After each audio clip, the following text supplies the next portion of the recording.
Isaiah chapter 2, the city of peace. The vision that Isaiah son of Amoz saw concerning Judah and Jerusalem.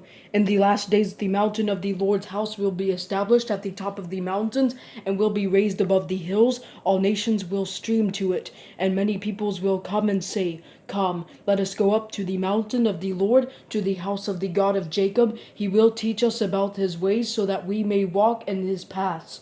For instruction will go out of Zion, and the word of the Lord from Jerusalem. He will settle disputes among the nations, and provide arbitration for many peoples. They will turn their swords into plows, and their spears into pruning knives. Nations will not take up the sword against other nations, and they will never again train for war.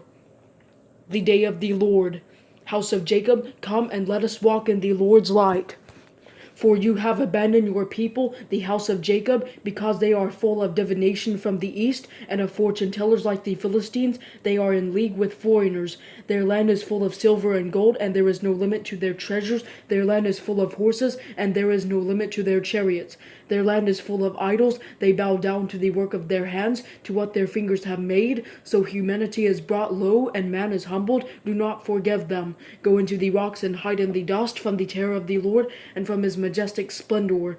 Human pride will be humbled, and the loftiness of men will be brought low. The Lord alone will be exalted on that day. For a day belonging to the Lord of hosts is coming, against all that is proud and lofty, against all that is lifted up. It will be humbled, against all the cedars of Lebanon, lofty and lifted up, against all the oaks of Bashan, against all the high mountains, against all the lofty hills, against every high tower, against every fortified wall, against every ship of Tarshish, and against every splendid sea vessel. So human pride will be brought low, and the loftiness of men will be humbled. The Lord alone will be exalted on that day. The idols will vanish completely.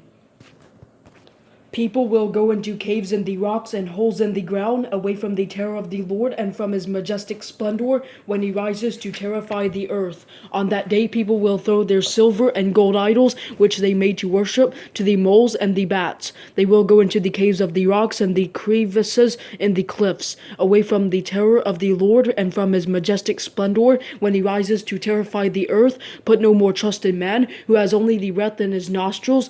What is he really worth?